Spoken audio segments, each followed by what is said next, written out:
So hello everyone, welcome to Yourpedia platform. So आज का जो मेरा वीडियो है ये जम्मू एंड कश्मीर के अंदर जेकेपीएससी द्वारा एक हायर एजुकेशन डिपार्टमेंट के लिए कंप्यूटर एप्लीकेशंस ब्रांच के लिए असिस्टेंट प्रोफेसर के लिए रिटन एग्जाम हुआ था 29 अगस्त को, जिसका इंटरव्यू का रिजल्ट जिसका रिटन का रिजल्ट मतलब जिसमें इंटरव्यू का शॉर्टलिस्टिंग का जो लिस्ट है आई थिंक नवंबर के फर्स्ट वीक में ही आ गया था।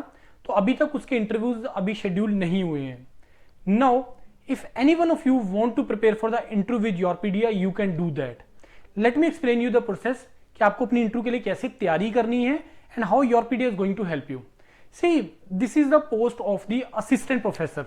Before I come to that point, 29 अगस्त को आपका रिटर्न हुआ और आपका इसका जो इंटरव्यू ये जो अनाउंसमेंट हुआ है वो 5 नवंबर को हुआ है।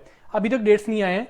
तो these are the candidates who have been shortlisted for that. 54 candidates have been shortlisted for that for the assistant professor in the computer applications. अब इसमें करना क्या है, see how you have to prepare, किन कंपोनेंट्स को आपको ध्यान में रखना है। see किसी भी इंटरव्यू के 3 मोस्ट इंपॉर्टेंट कंपोनेंट्स होते हैं।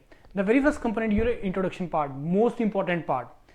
second one is your HR part. HR part as per your qualification, why you want to do the teaching, आप टीचिंग में क्यों आना चाहते हो, why higher education, why not your this college domain, right? so आप already working है तो उसको क्यों छोड़ना है, ये क्यों ज्वाइन करना है, वाई गवर्नमेंट जॉब, ऐसे बहुत सारे क्वेश्चंस आपसे पूछेगा। तीसरा domain your technical domain. Technical में फ्रेंड्स ये जो जॉब है ये टीचिंग से रिलेटेड है, assistant professor. You may be very good in the written but it doesn't mean कि आप बहुत अच्छे टीचर हो सकते हैं, राइट? तो ये इन चीजों को चेक करने के लिए कि क्या आपका टेम्परामेंट, क्या आपका नॉलेज, क्या आपका पर्सनैलिटी टीचिंग प्रोफाइल को सूट करता है कि नहीं करता, वो इसके लिए आपको वहां पे टीचिंग करवा के देखेंगे। आई डोंट रिमेंबर कि लेक्चरर के लिए, असिस्टेंट प्रोफेसर के लिए उन्होंने मेंशन भी किया कि आपका वो डेमो भी लेंगे। अदरवाइज इट्स वेरी सिंपल यार कि अगर आप टीचिंग डोमेन के लिए अप्लाई करना चाहते हो तो आपको टीचिंग वहां पे करके दिखानी पड़ेगी। वहीं से थोड़ा चेक होगा कि यस टीचिंग स्किल्स आपके अंदर है या नहीं है। Knowledge is one part but teaching skill is other part. Teaching skills means आप उसको कैसे बोर्ड मैनेजमेंट कर रहे हो, किस तरीके से लिख रहे हो, राइटिंग कैसे डिक्टेट कर रहे हो, आई कॉन्टेक्ट कैसे मेंटेन कर रहे हो, एक एक चीज का मतलब है वो आपका वो चेक करेगा। तो इस डायरेक्शन में आपको अपना चेक करना है। ओवरऑल जो ऑब्जेक्टिव है इस इंटरव्यू का is not to check your knowledge, the overall objective of this interview is to check your personality they, और क्या आप टीचिंग के लिए बने या नहीं बने हैं, आप टीचिंग क्यों करना चाहते हो, आपके अंदर टीचिंग स्किल्स है या नहीं है, वो ये चेक करेगा आपका इस पूरी इंटरव्यू के दौरान, right? So this is how you have to prepare. उसके बाद how Yourpedia is going to check, how Yourpedia is going to help you, we are going to conduct your mock sessions. See what type of question can be asked from you for the HR part. Introduction में क्या बोलना है, हर किसी का introduction different होता है but introduction should be interesting. तो उसमें क्या बोलना है, कैसे करना है, आप किसी को बोल के दिखाएंगे, क्रॉस क्वेश्चनिंग होगा, एंड में आपको फीडबैक मिलेगा कि आपने कहां पे मिस्टेक किया, कहां पे चेंज करने का रिक्वायरमेंट है।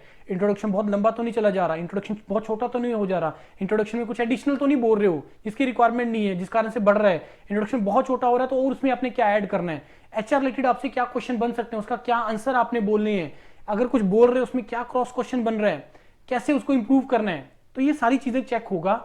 चेक करने का एक ही तरीका है that you have to go for the mock session. This is the only way to prepare for the interview, क्योंकि वहां पे जाके रिटन नहीं, वहां पे जाके लिखना नहीं है। अगर वहां पे जाके लिखना होता तो लिख के प्रैक्टिस करके जाते, वहां पे जाके बोलना है तो बोल के प्रैक्टिस करना पड़ेगा, वहां पे जाके टीचिंग करके दिखानी है तो टीचिंग तरीके अपने को चेक, अपने टीचिंग स्किल को चेक करवा के जाना पड़ेगा under the best guidance of the team which is Yourpedia is going to do that.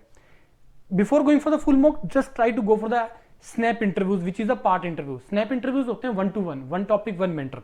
जैसे आपने ओनली इंट्रोडक्शन एचआर पे स्नैप लगा लिया, आपने टीचिंग स्किल पे लगा लिया, आपने एल्गो पे लगा लिया, आपने सी डाटा स्ट्रक्चर पे लगा लिया, ऐसे topic wise means you are preparing interview to the parts, right? So this is how you have to prepare. Just try to go for as much as snap interviews as possible, and in the end you go for the full mock which is going to be the final rehearsal for your actual date, before your actual date of interview. So इस तरीके से आपको prepare करना है। 2-3 हज़ार कुछ नहीं होते हैं यार। अगर आप विद फुल ऑफ कॉन्फिडेंस अगर आप इंटरव्यू में जा रहे हो तो 2-3 हज़ार कोई बड़ा अमाउंट नहीं है। 2-3 हज़ार देखिए आपकी गलतियों का पता चल रहा है, आप प्रैक्टिस कर पा रहे हो चीजों पे, घर बैठे हो, कहीं आने जाने की रिक्वायरमेंट नहीं है, everything is going to be online. बाकी डेफिनेटली यस, ये हमारे लिए ओपन है कि अगर आप चंडीगढ़ आके ऑफलाइन करना चाहते हो, एंड में जब आपका इंटरव्यू डेट्स आ जाएगा उससे पहले अगर आपके ऑफलाइन करना चाहते हो, you can do that, that is not any problem, right? लेकिन फुल मॉक से देने से पहले आप स्नैप इंटरव्यू जरूर लगाइए। कोई डाउट है इससे related, you can call me directly, otherwise you can fill the Google form which is available in the description of the video. Thank you.